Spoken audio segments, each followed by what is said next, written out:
Thank you, Susan. Thank you. Please be seated. Thank you for that introduction. And,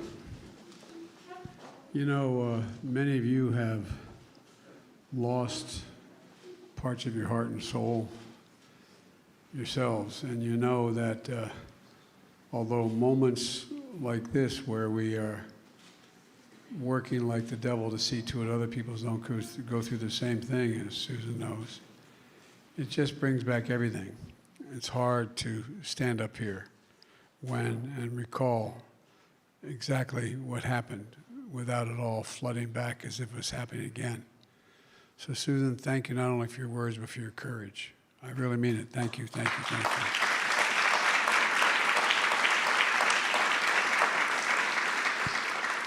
Through your pain, you found purpose worthy of a life that Heather lived, and purpose to help us stand united as she did. And that's why so many of you have done for so long in your own way as survivors, hate-filled violence, family victims, allies and advocates, mayors, community leaders, members of Congress. Your presence is a testament to the truth that we must and we can come together regardless of our backgrounds, our beliefs. We have to stand united against hate-fueled violence because it's real. You know it better than anyone. To affirm that an attack on one group of us is literally an attack on all of us. I sincerely appreciate all of you joining this first of its kind summit held here in the White House, and I want to thank Anna Navarro and Lisa Ling for participating, and I want to thank the civil rights organizations that called for such a summit after the evil came to Buffalo 4 months ago. The National Urban League, the Anti-Defamation League, the Asian American Advancing Justice, the League of United Latin American Citizens, the National Action Network.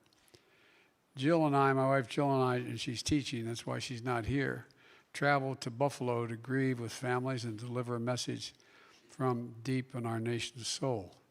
In America, evil will not win. It will not prevail.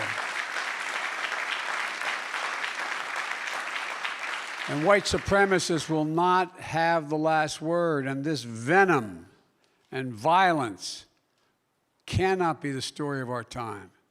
So we convene this summit to make clear what the story of our time must be.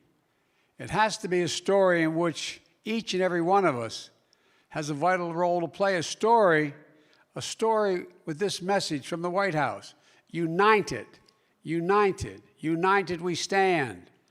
Look, I decided to run for president, as Susan knows, after Charlottesville.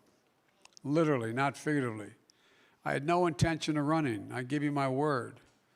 I was teaching, and I thought that was the best thing for me to do, as Chris knows, my colleague from Delaware. But Charlottesville changed everything, because I believed our story is to unite as people, one nation and one America. When those folks came out of that field carrying torches, the United States of America, carrying torches, chanting the same anti-Semitic bile that was chanted in Germany in the early 30s, accompanied by white supremacists holding Nazi flags. And I thought to myself, my God, this is the United States of America, Senator. How could it happen? No, I really mean it. As my friends in the movement, civil rights movement know, I got involved in politics because of civil rights as a kid. But the idea that in the first quarter of the 20th century, we had people coming out of fields carrying torches, Nazi flags and banners, chanting the bile, accompanied by white supremacists, David Dukes and his crowd, and an innocent young woman is killed.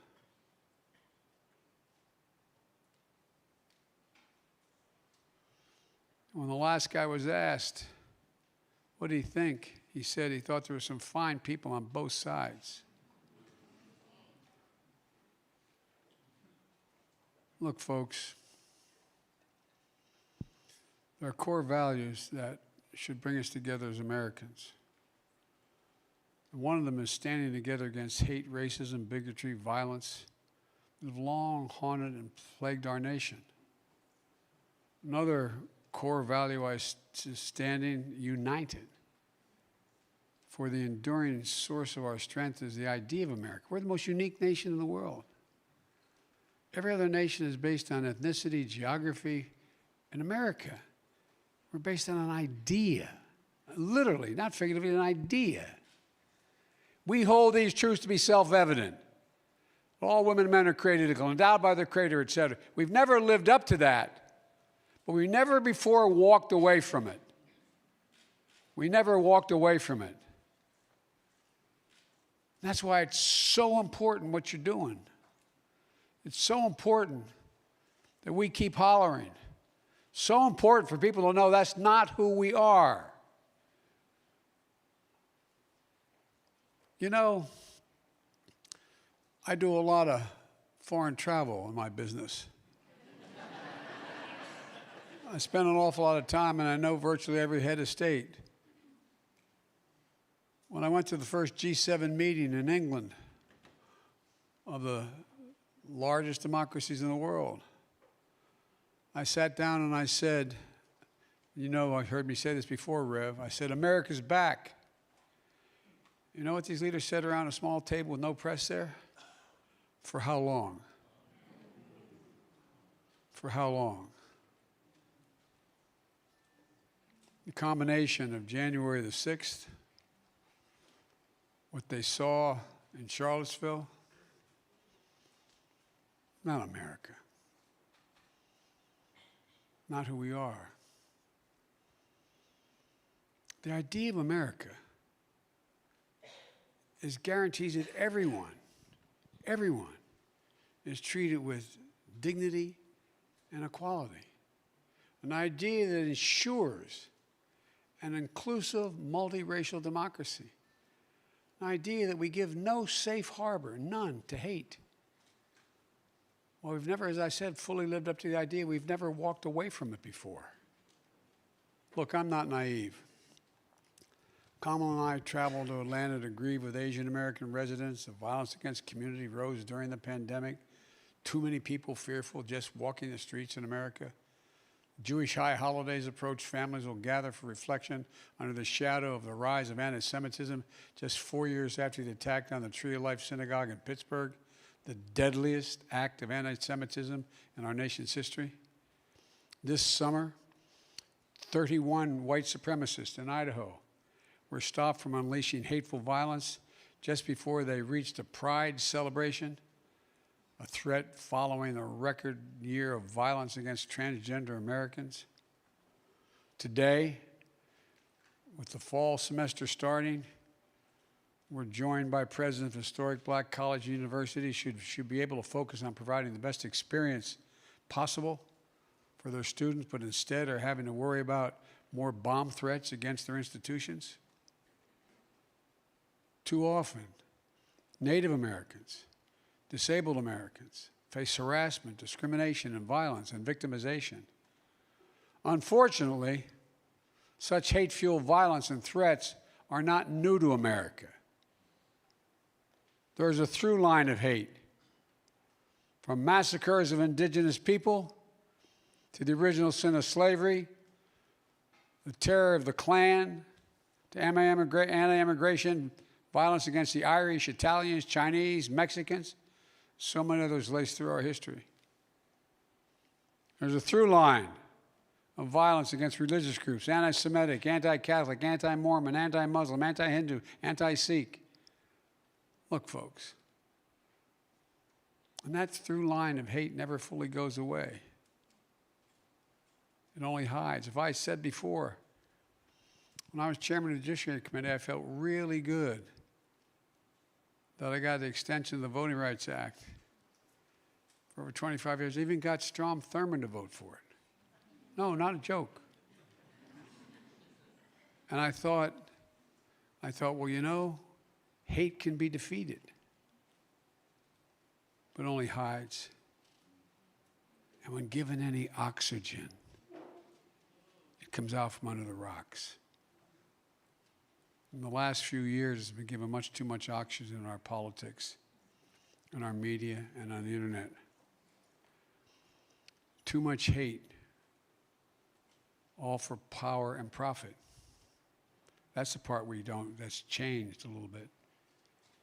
It's about power and profit. Too much hate that's fueled extremist violence that's been allowed to fester and grow. You know, as a result, our very own intelligence agencies, in the United States of America, have determined that domestic terrorism, rooted in white supremacy, is the greatest terrorist threat to our homeland today. I've been around a while. I never thought I'd hear that or say that. Enough. We need to say clearly and forcefully, white supremacy, all forms of hate fueled by violence have no place in America. Failure to call it out is complicity, my dad would say. If your silence is complicity, we can't remain silent. There's those who say we bring this up, we just divide the country. Bring it up, we silence it instead of remaining silent. For in silence, wounds deepen. We have to face the good, the bad, and the truth. That's what great nations do. And we're a great nation. So, we face at this moment, in my view, an inflection point.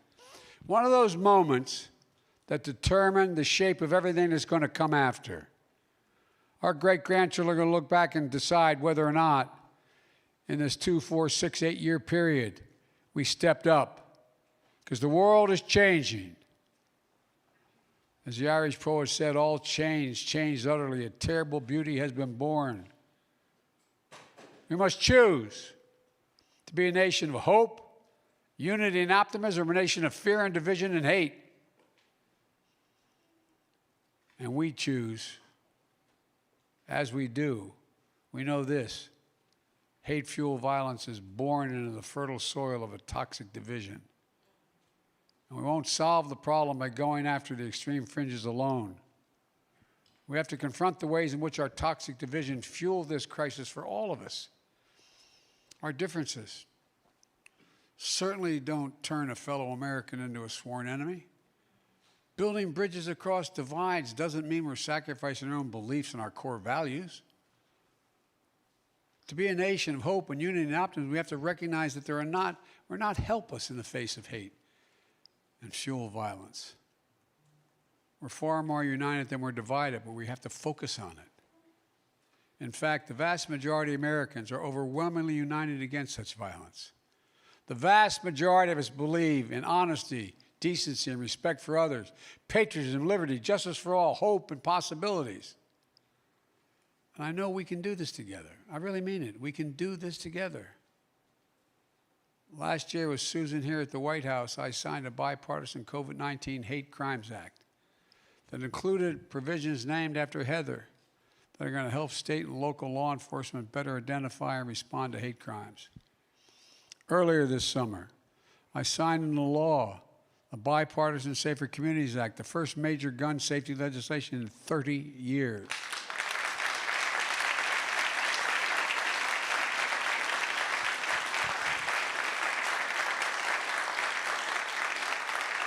And will help keep weapons out of the hands of people who engage in hate and rage and make them dangerous to themselves and others. And I'm going to say it again. I am not going to stop till we ban assault weapons. We have to ban assault weapons. I mean it. We did it once before. And when we did, mass crimes plummeted. My first day in office, I directed my national security and homeland security teams to develop a first-ever national strategy for countering domestic terrorism. The goal is to improve and enhance our understanding of this growing threat within our country, prevent people from being mobilized to violence, to counter the relentless exploitation of the internet to recruit and mobilize domestic terrorism. And there's more we have to do together for the whole of government approach and a whole of nation approach. That's why today we're launching a new White House initiative on hate-motivated violence. We're going to use every federal resource available to help communities counter hate-fueled violence, build resilience, and foster greater national unity. For example, trainings on identifying, reporting, and combating hate-fueled violence for local law enforcement agencies, workplaces, and houses of worship. Partnerships with schools that help them address bullying and harassment. I'm calling for a new era of national service through organizations like AmeriCorps to foster stronger communities and bridge divides in our society. And I'm calling on Congress to do its part. Raise the living allowance for national service positions to the equivalent of $15 an hour.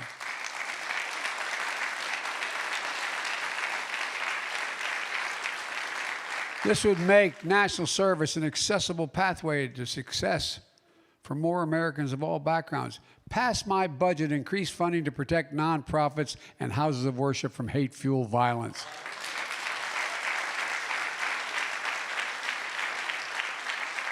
And hold social media platforms accountable for spreading hate and fuel violence.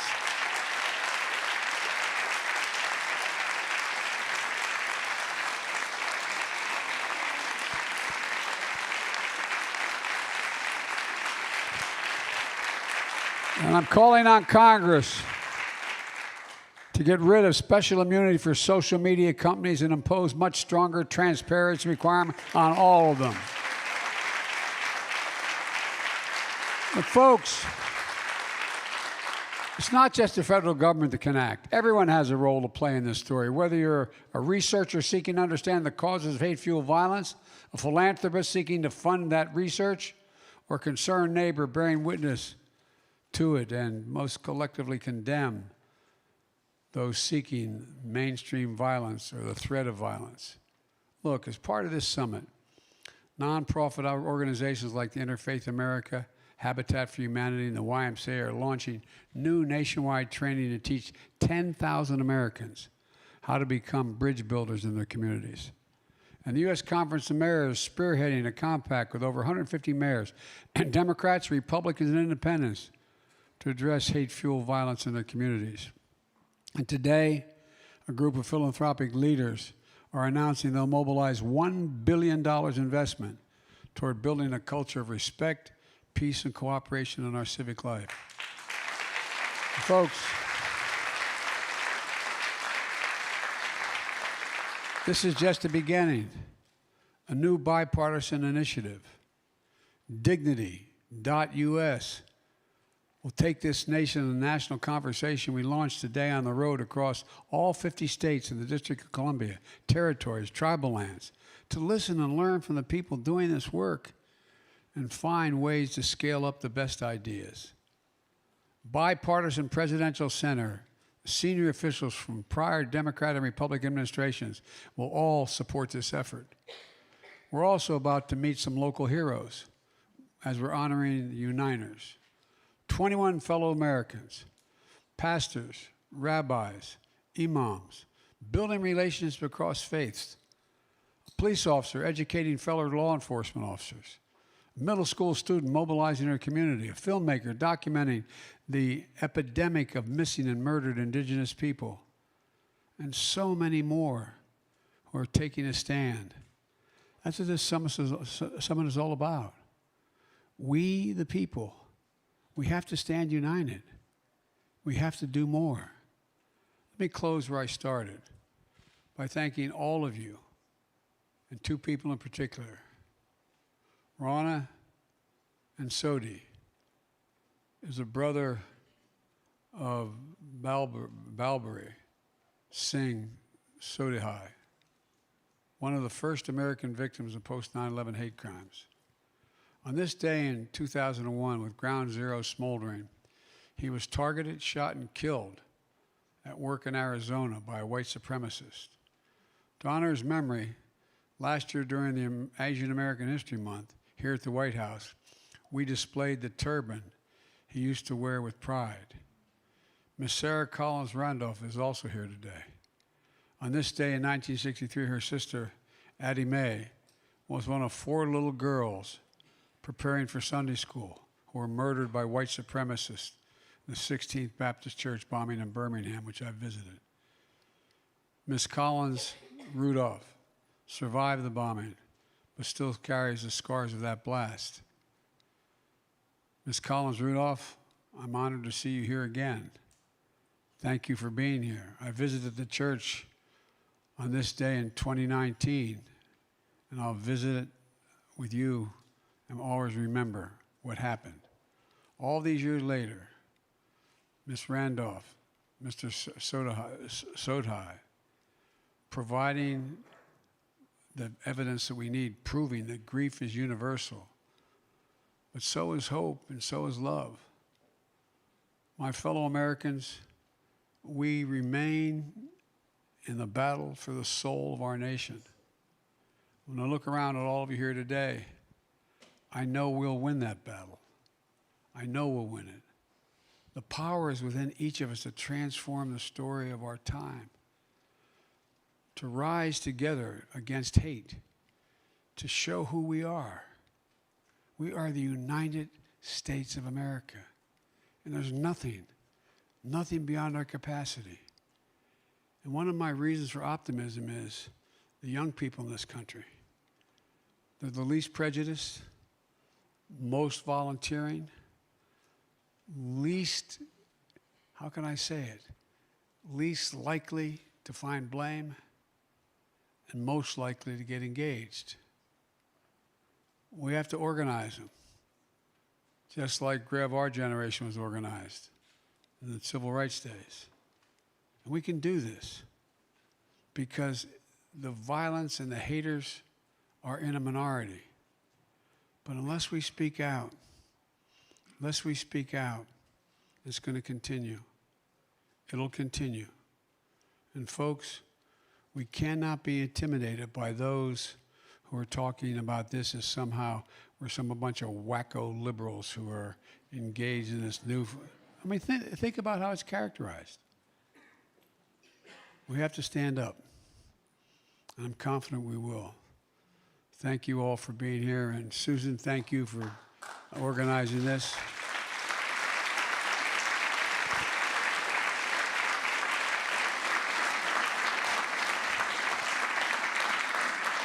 And I've said many times, every time I'd walk out of my Grandpa Finnegan's house, he'd yell, "Joey, keep the faith." My grandmother, "No, Joey, spread it. Let's go spread the faith." Thank you, thank you, thank you.